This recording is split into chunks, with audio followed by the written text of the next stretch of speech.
হিতাহিত জ্ঞানশূন্য হয়ে উষান মীরার কোমর জড়িয়ে ধরে হামা করে কান্না করে দেয়। দেওয়ালে বাড়ি খেয়ে কান্নার করুণ ধ্বনি মীরার অন্তর্কণ কাঁপিয়ে তুলছে ক্ষণে ক্ষণে। আজ প্রায় 4 মাস হলো উষানের দেখা নেই, ফ্ল্যাটে আসে না।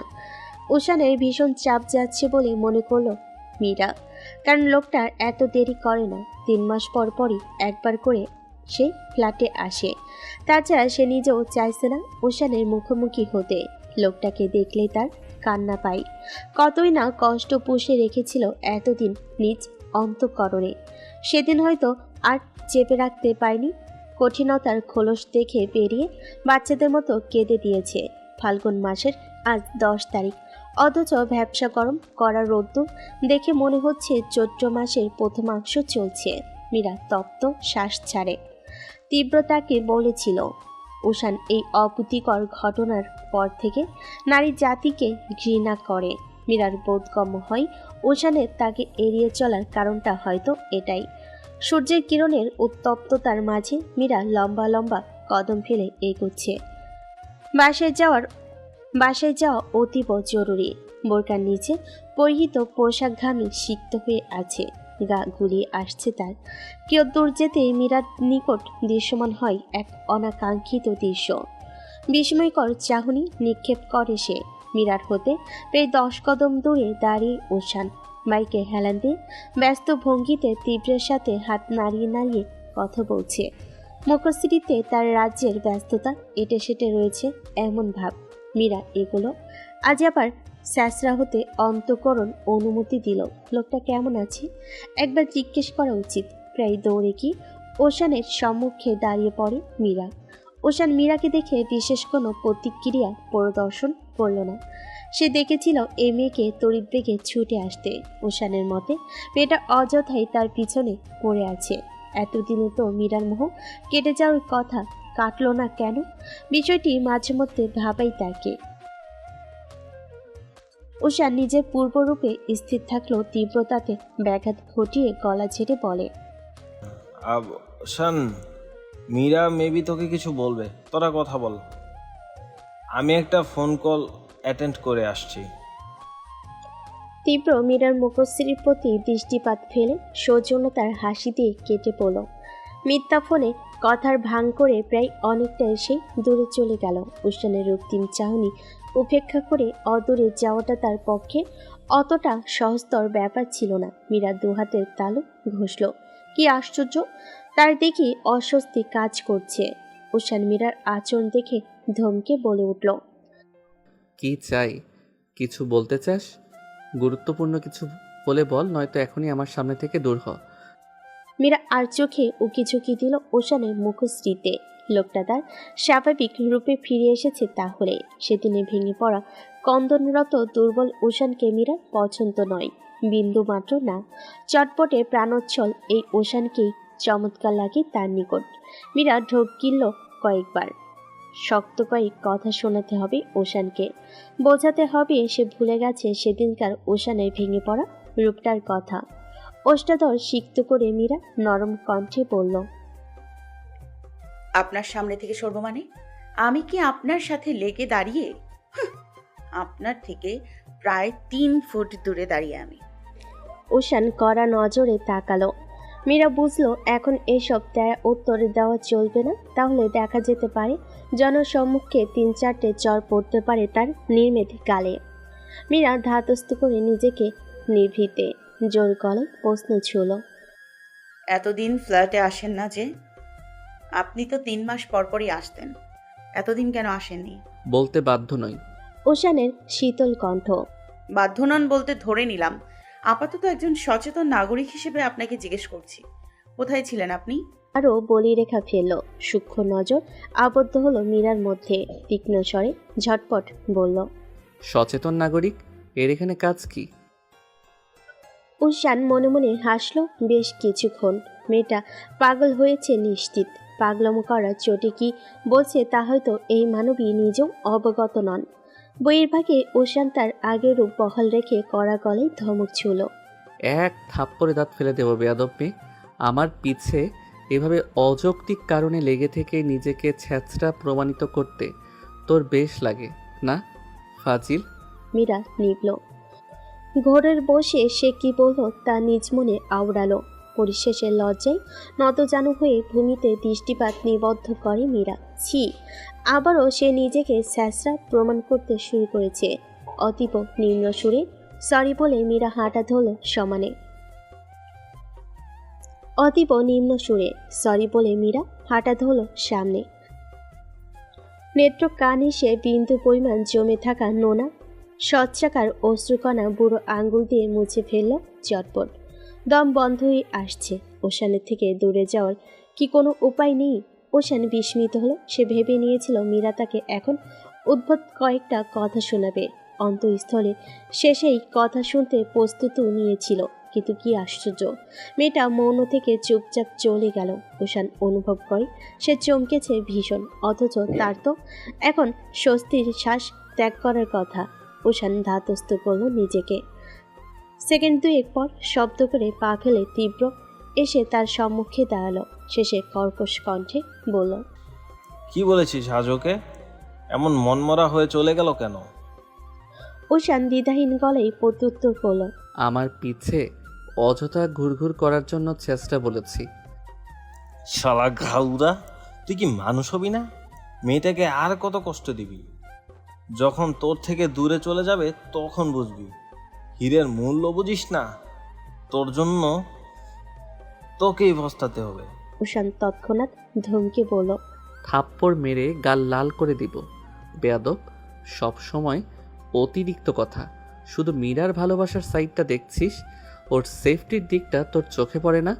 আমার সাথে জড়িয়ে গেলে ওর নর্মাল লাইফটা নরকে পরিণত হবে, যা আমি চাই না। তীব্র, ও আমার সাথে সেফ না। আমার নিজেকেই নিজে প্রোটেক্ট করতে গার্ড লাগছে, আর ওর বেলায়? তীব্র বিস্ময়কর দৃষ্টি ফেলে বলল, ওয়েট, তুই যদি নর্মাল লাইফ লিড করতি তাহলে মীরাকে অ্যাকসেপ্ট করে নিতি। ইভেন মন থেকে অলরেডি অ্যাকসেপ্ট করে নিয়েছিস। God, seriously?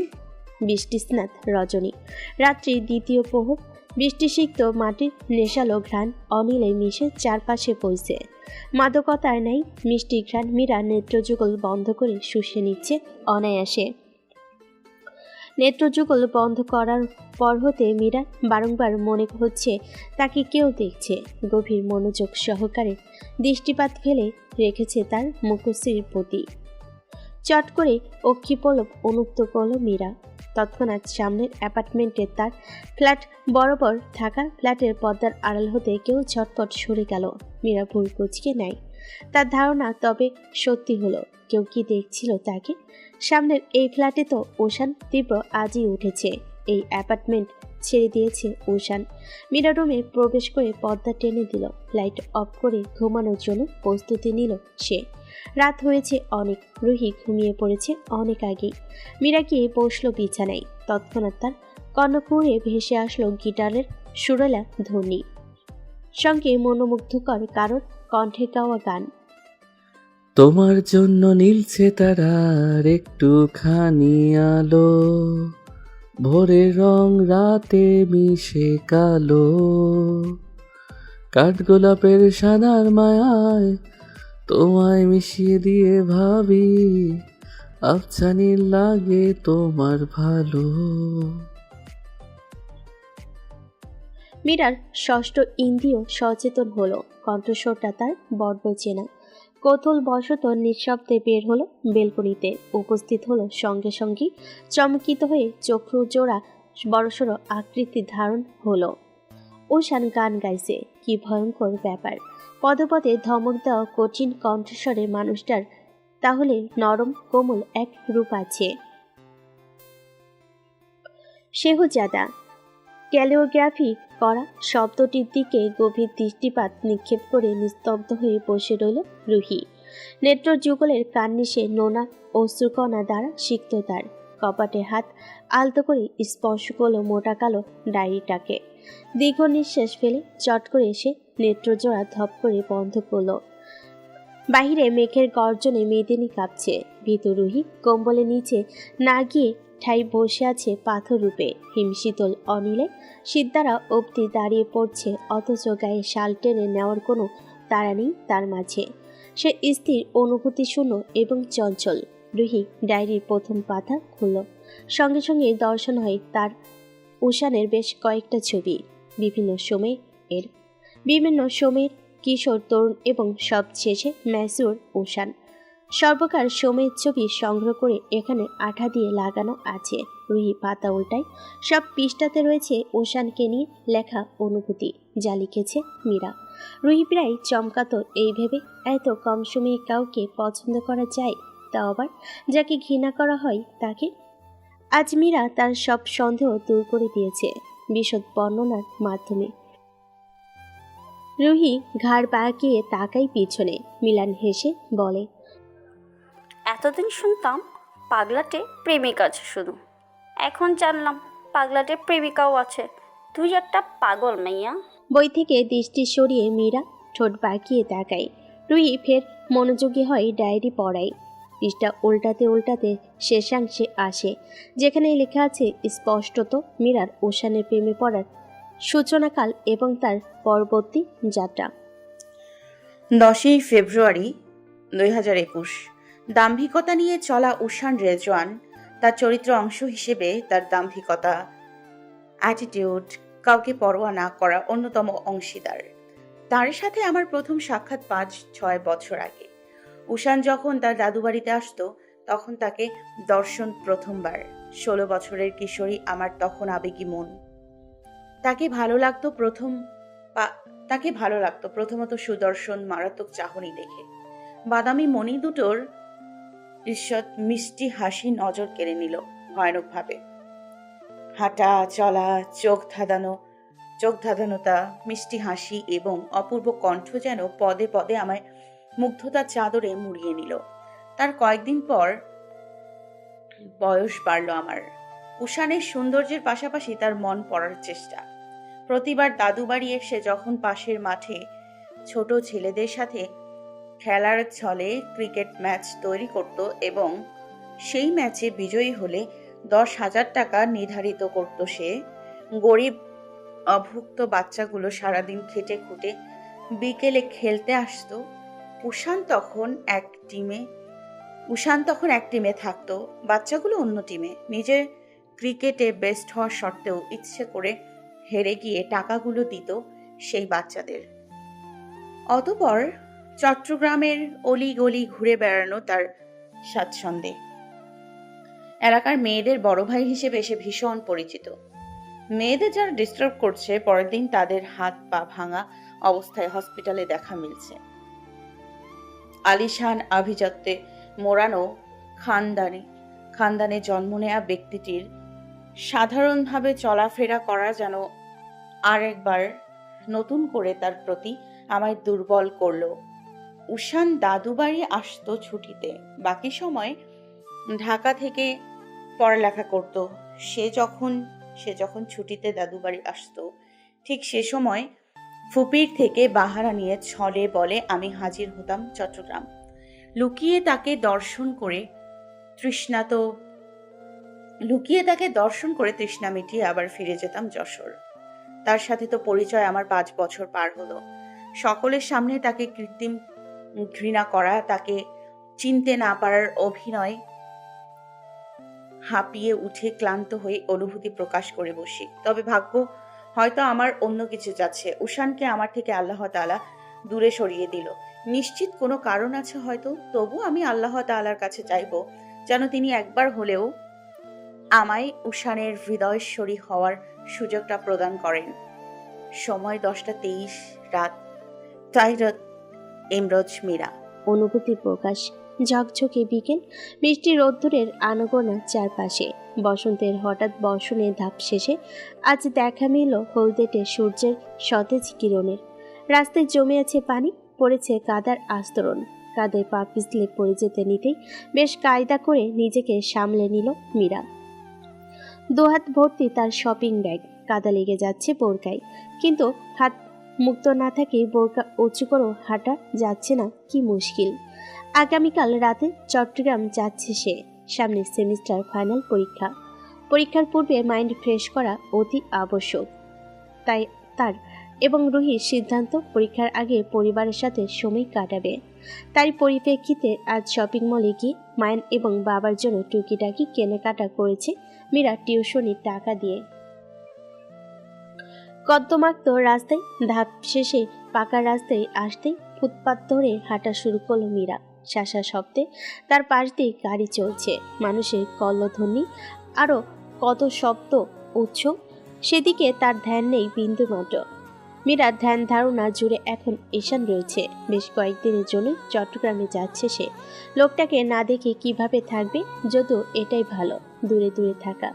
অভ্যাস করতে হবে না। তত্ত্ব শ্বাস ফেলে অ্যাপার্টমেন্ট এড়িয়ে পা রাখল মীরা। তৎক্ষণাৎ অদূরে দৃশ্য দেখে তার চোখ দুটো ছানা পড়া। ওশানের পা ধরে বসে আছে একজন মেয়ে, সেদিকে ওশান তাকে বিরক্ত চোখে। ওশান স্টেশনে বসে ফাইল ঘাটছে ব্যস্ত ভঙ্গিতে। কয়েকদিন আগে এক তরুণী খুন হয়েছে, সেই কেসের ইনভেস্টিগেশনের দায়িত্ব এসে পড়েছে তার কাঁধে। ভীষণ ব্যস্ত সময় পার করছে সে। ক্লান্তির তরে নাজেহাল অবস্থা। টেবিলের এক কোণে অবহেলায় পড়ে থাকা উজানের ফোন হঠাৎ কম্পিত হলো। কিয়ত নড়বড়ে হয়ে সেদিকে দৃষ্টি ফেলে সে, রুষ্ট হয়। তবে ভাইয়ের ফোন দেখে ভেজা বিড়ালের মতো চুপসে যায় সে। কি আশ্চর্য, বেশিরভাগ মানুষ শঙ্কিত হয়ে থাকে বইয়ের কাছে, আর সে শঙ্কিত ভীতগ্রস্ত হয়ে পড়ে ভাইয়ের কাছে। উজান চটজলদি ফোন রিসিভ করে কানে লাগালো, নয়তো দেখা যাবে এর জন্য ফের ওশান তাকে ঠাস করে থাপ্পড় মেরে বসবে। তুই জলদি আমার ফ্ল্যাটে আয় উজান। উমাইশা আপু এসেছে, আপুর অবস্থা ভালো না। আসার পথে আমাদের পার্সোনাল ডাক্তারটাকে নিয়ে আসিস। উমাইশা নামটা বিদ্যুৎ স্পষ্টের মতো উজানের মস্তিষ্কে হানা দিল। রাগে ক্ষোভে হাত পায়ের সকল সবুজ নীলরঙা শিরাগুলো দাঁড়িয়ে পড়ে, টকবক করে উঠল। কৃষ্ণ কপাল ছেয়ে থাকা সারি সারি রগগুলো কম্পয়মান। রুষ্ট কণ্ঠে উজান চেঁচিয়ে বলল, মরে যাক ওই মেয়ে, তুমি তার প্রতি এত চিন্তিত কেন হচ্ছ ভাই? জানো না সে কি করেছে? তোমাকে জানে মেরে ফেলতে চেয়েছে। ভুলে গেছো সে কার মেয়ে? উত্তেজনায় চেয়ার ছেড়ে উঠে দাঁড়ালো উজান। পারলে এক্ষুনি ফোনের ভিতর দিয়ে হাত বাড়িয়ে উমেশের গলা চেপে ধরে শ্বাসরোধ করে মেরে ফেলে। ফোনের ওপাশ হতে উজানের তপ্ত মেজাজটাকে ঢের উপলব্ধি করতে পারল। হতাশার মৃদু শ্বাস ফেল। ছেলেটা এত অধৈর্য খিটখিটে মেজাজের, কিভাবে যে পুলিশ হলো আল্লাহই জানে। অতীব শীতল গলায় ওশান বলে উঠল, অ্যাপার্টমেন্টে ওয়েট করছি তোর জন্য, জলদি আয়। মীরা রুমে আপু আছে, সেখানে আসিস। আর হ্যাঁ, পুলিশের ইউনিফর্ম ছাড়া আসবি। খট করে ফোন কেটে দিল ওশান, উজানকে কিছু বলার সুযোগ না দিয়েই। ক্ষোভের তাড়নায় হাতের ফোন উজান ছুঁড়ে ফেলল ভূমিতে। তার মস্তিষ্কে এটাই ঢুকছে না, এত কিছুর পরও ওশান কেন উমেশাকে পুলিশের হাতে তুলে দিচ্ছে না? কেন এত এখনো ভালোবাসা? কেন এত দরদ মায়া? শান্তিনিবাস ভবনের দোতলার 4 রুমের ফ্ল্যাটটাই ঘোর মৌনতা বিরাজমান। ফ্ল্যাটের এক নির্দিষ্ট কক্ষে উপস্থিত 7 জনের চেহারাই এক এক রকম অনুভূতি ফুটে, এক এক রকমের অভিব্যক্তি বজায় রয়েছে। 5 জনের কড়া দৃষ্টিপাত পরখ করছে বিছানায় পড়ে থাকা ক্লান্ত, জীর্ণ, দুর্বলতা, অসুস্থতায় আটস্থ এক নারী প্রতি, সর্বদ্ধে এক পুরুষ। সে এক মনে বাহিরে, জানালার কপার গলিয়ে বাহিরে স্থির, সকলে নিশ্চুপ। মীরার দম বন্ধ হয়ে আসতে চাইল। হঠাৎ সে উঠে দাঁড়িয়ে হাঁসফাঁস করে বলল, আপনারা কেউ কফি খাবেন? রাত তো অনেক হলো, কিছুই খেলেন না, অ্যাটলিস্ট কফি। ওশান তীব্র দিগন্ত উজান 4টে পুরুষ হয়তো বুঝতে পারল মীরার মনো অবস্থা। মীরাকে স্বাভাবিক করতে তীব্র চমৎকার হেসে মিষ্টি কণ্ঠে বলল, অযথা কষ্ট করতে যাবে কেন ছোট আপু, বসো তুমি, আমিই বানাই। মীরা তাড়াহুড়ো করে উঠে দাঁড়িয়ে কৃত্রিম হেসে বলল, না না না ভাইয়া, কষ্ট কিসের? আপনারা আমার বাসার মেহমান, মেহমানদের খাতিরদারি করতে কখনো কষ্ট হয় না। বসুন, আসছি। এই রুহি, আয় এদিকে একটু। রুহি হুড়মুড়িয়ে উঠে দাঁড়িয়ে ছুটল বাইরে মীরাকে ফেলেই। তার মতো ছটফটে নারী এতক্ষণ চুপটি করে বসে থাকা সহজ ব্যাপার ছিল না বইকি। মীরা সৌজন্যতার হাসি দিয়ে বেরিয়ে আসলো রুম থেকে। কফি বানাচ্ছে মীরা। আর তার পাশে রুহি বসে কাজু বাদাম চিবোচ্ছে। অমনোযোগী হয়ে মীরা ভাবনার লগ্নে মগ্ন। সে যখন ডিপার্টমেন্ট ফিরল তখন খুব সম্ভবত সান্নাহের প্রহর নেমেছে ধরণীতে। ওশানের পা ধরে বসেছিল তার বোন উমাইশা। কোনো মতে উমাইশাকে সেখান থেকে উঠিয়ে পরিস্থিতি স্বাভাবিক করতে মীরাকে মানিয়ে উমাইশাকে নিয়ে আসে মীরার ফ্ল্যাটে। নিজের ফ্ল্যাট রেখে উমাইশাকে কেন এখানে আনলো ওশান তা জানে না মীরা। কিয়দ্দশ বাদী ডাক্তার সাথে নিয়ে উপস্থিত হয়েছে উজান। তীব্র দিগন্ত ছিল আগে থেকেই। ডাক্তার উমাইশাকে চেক আপ করে বলল, উমাইশাকে দীর্ঘদিন ধরে ড্রাগ দেওয়া হচ্ছে। দীর্ঘদিন বলতে কিশোরী বয়স থেকে, অর্থাৎ উমাইশা যখন বয়স সন্ধিতে পা রাখল তখন, বয়স সম্ভবত 12 কিংবা 13। তখন থেকেই উমাইশাকে কড়া ডোজের ড্রাগ দিয়ে মস্তিষ্ক কন্ট্রোলে নেওয়া হয়েছে। এটা কার কাজ জানা নেই, উমাইশা হয়তো বলতে পারবে। তবে ঘুমের ওষুধের ফলস্বরূপ উমাইশা 6টি ছটফট করা মানুষকে চিন্তায় রেখে ঘুমে মত্ত। ড্রাগ দেওয়ার ফলস্বরূপ উমাইশা দিনে দিনে হয়েছে রোগা, শরীরে বেঁধেছে বিভিন্ন রকম রোগ। এসব সারাতে গেলে বছরখানেক সময় লাগবে। চেহারার অবস্থা বিদঘুটে তার। মাঝখানে গায়েব ছিল সে, কই ছিল কেউ জানে না, খবর রাখিনি। মাঝে একবার রিলেশনে জড়িয়েছিল উমাইশা, তারপর বাড়িতে বলেছিল বিয়ের কথা, রাজি হয়নি পরিবার। তার কয়েকদিন বাদে ছেলেসহ উমাইশা গায়েব। সবাই ধরে নিয়েছিল উমাইশা ছেলেটার সঙ্গে পালিয়েছে। উষা লজ্জায় মেয়ের খোঁজ রাখেনি। উজান তখন ছোট, আইমান দেশের বাহিরে, ফারদিন অসুস্থ, আর কি খুঁজবে তাকে। তারপর তো কেটে গেল বহু বছর। মীরা ট্রেতে কফির মগ সাজিয়ে রুমে প্রবেশ করল। সবাইকে কফি দেওয়ার পর সকলের মুখে বিভিন্ন রকম চমৎকার প্রশংসা শুনে মীরার প্রথম ভারী লজ্জা লাগলো, কিন্তু তারপর দেখলো ওশান তার দেওয়া কফি মগটা ছুঁয়ে অবধি দেখেনি, উল্টো নাকের কাছে এনে নাক মুখ সিটকে ফেলে দিয়েছে জানালা দিয়ে। তখন মীরার নেত্র দুটো জল জল করে উঠল। ওশানের কাণ্ড দেখেনি কেউ, দেখলে খবর ছিল। বিশেষ করে রুহি দেখলে ওশানের 12টা বাজিয়ে ছাড়ত। তার বোন সমেত বান্ধবীকে কষ্ট দাও। ওশান যখন বিড়াল পায়ে বেলকনিতে চলে গেল, মীরা সুযোগ বুঝে তখন কেটে পড়ল আড্ডা মহল থেকে। উপস্থিত হলো বেলকনিতে, ধীরে দরজা লাগিয়ে এসে দাঁড়ালো ওশানের পেছনে। কর্কশ কণ্ঠে বলল, মানুষের বাসায় আসলে সৌজন্যতা ভদ্রতা পালন করতে হয়, জানেন না? কফি খাবেন না তো রেখে দিতেন। নাক সিটকে ফেলে দেওয়ার কি ছিল? আপনি একজন চূড়ান্ত মাত্রার অসভ্য এবং অভদ্র লোক। মীরার প্রস্থান করল তৎক্ষণাৎ। ওশান তার পিছে লুকিয়ে রাখা কফি মগটা সামনে আনলো। ঠান্ডা হয়ে যাওয়া কফি গোগ্রাসে গিলে হাত দ্বারা ওষ্ঠধর মুছে রুমে চলল। তখন আমার বয়স 12। সাইকেল চালাতে গিয়ে ভুলবশত অ্যাক্সিডেন্ট হয় আমার। তারপর থেকে হাঁটুর ব্যথার যন্ত্রণা। আম্মু প্রায়শই ওষুধ বলে আমায় একটা ইঞ্জেকশন দিত। ছোট ছিলাম তখন, ভেবে নিয়েছিলাম ওষুধ হবে, কিন্তু না। আম্মু সেদিন থেকেই ওষুধের নাম করে আমায় ড্রাগস দিত। ড্রাগসের বিষয়টা জানতে পারি এইচএসসি পরীক্ষা যখন দিচ্ছিলাম। আম্মু ফোনে কারোর সাথে বলছিল আমাকে ড্রাগস দেওয়ার কথা। লুকিয়ে শুনে নিয়েছিলাম। লম্বা সময় নিয়ে ড্রাগস দেওয়ার জন্য আমি নিজের মাঝে থাকতাম না। আমার মস্তিষ্ক ছিল তখন আম্মুর দখলে। যখন আম্মু আমায় যা করতে বলতো তাই করতাম। ওশান ভাই, তোকে যে দুইবার ছাদ থেকে ধাক্কা দিয়ে ফেলে দিতে চেয়েছি আর অনেকভাবে আহত করতে চেয়েছি, সব আম্মুর কথাই। নিজেকে তখন আমি কন্ট্রোল করতে পারতাম না। ড্রাগস নিতে নিতে আমার শরীর প্রায় শেষ হয়ে যাচ্ছিল। কাউকে কিছু বলতে পারতাম না, বলতে গেলে আম্মু শিকল দিয়ে পেটাতো। তারপর একদিন শুনলাম আম্মু আমায় বিক্রি করে দেওয়ার চিন্তা ভাবনা করছে, দেহ ব্যবসায় এলিয়ে দিতে চাইছে।